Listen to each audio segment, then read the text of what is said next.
आग लगा दी। और आज 21वीं सदी में भी ये जरासंध की कमी नहीं है।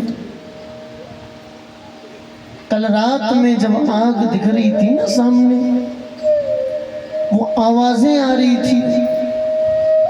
सच कहूं सुबह के समय से ही मेरे को तो ऐसा लग रहा है जैसे कि पैरों में जान ही नहीं है, खड़े होते तो कांप जाते हैं। ये सोच करके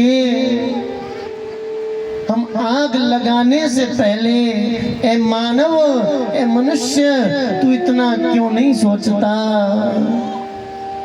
कि जैसे तुझे अपना आशियाना प्यारा है, ऐसे इन पशु पक्षियों को भी, जंगली जानवरों को भी अपना घर, अपना आशियाना प्यारा है। दूसरे के आशियाने को जला करके, दूसरे की खुशियों को जला करके कैसे कोई सुख से सो सकता है?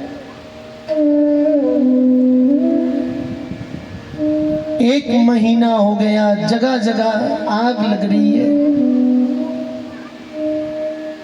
कितनी तबाही हो रही है, फिर भी हम समझ नहीं पा रहे।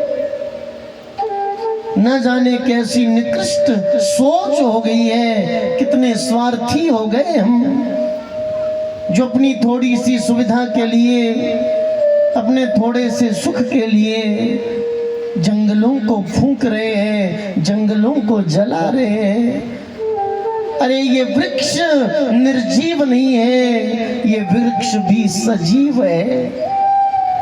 ये वृक्ष भी सांस लेते हैं। इन वृक्षों को भी कटने से और जलने से पीड़ा होती है।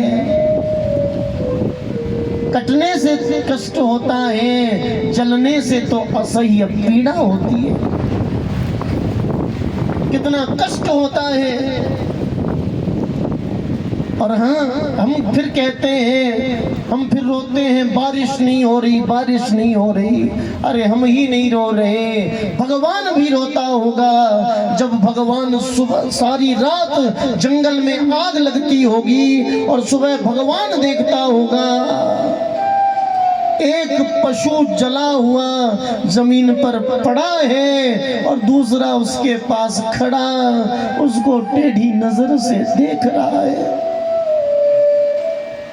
अरे जो पशु जला है वो भी किसी का रिश्ते में भाई लगता होगा, किसी का पिता लगता होगा, किसी का पुत्र होगा, उसका भी किसी से संबंध होगा, उसका भी किसी से रिश्ता जरूर होगा।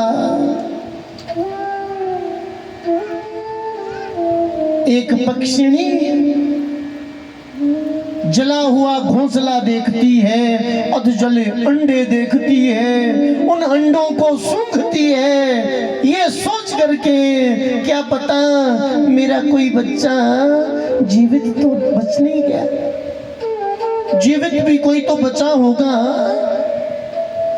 लेकिन उन जले हुए अंडों को वो पक्षिणी जब सूंघती है और जब उसको मालूम होता है मेरे सब बच्चे जल गए, मेरा परिवार उजड़ गया, तो वो क्या दुआएं देगी इंसान को? वो तो बद्दुआ देती होगी। कितना कष्ट होता होगा, कितनी पीड़ा होती होगी इन जीव जंतुओं को। सैकड़ों नहीं, हजारों नहीं, लाखों जीव जंतु जलकर भस्म हो जाते हैं। उनसे भी ज्यादा असह्य पीड़ा तो उनको होगी। कितने पक्षी जो आग से बचने के लिए उड़ना चाहते हैं, लेकिन आग उनके पंख जला देती है और बिना पंख के अधमरी हालत में उस धुएं में, उस राख में पड़े हुए पलट रहे हैं। ये दृश्य देखकर भगवान भी रोता होगा। ये दृश्य देखकर भगवान को भी कष्ट होता होगा कि मैंने इंसान ऐसा बनाया था। मत्वा कर्माणि सिद्ध्यन्ति मनस्य मानेन सृष्टा। बोले जो सोच विचार करके कार्यों को कर सकता है, लेकिन इंसान इतना स्वार्थी हो गया, इंसान इतना निर्दयी हो गया, जो अपने क्षणिक सुख के लिए सैकड़ों हजारों लाखों वृक्षों को फूंकने में 10 सेकंड भी विचार नहीं करता। अरे एक पेड़ को तैयार होने में कितने वृक्ष लग जाते हैं, कितने वर्ष लग जाते हैं, कितने साल लग जाते हैं, और हमारी एक भूल की वजह से, हमारी एक गलती की वजह से वो पेड़ चंद मिनटों में ही जलकर खत्म हो जाता है। कितने जंगली जानवरों के, कितने पक्षियों के आशियाने उजड़ जाते हैं।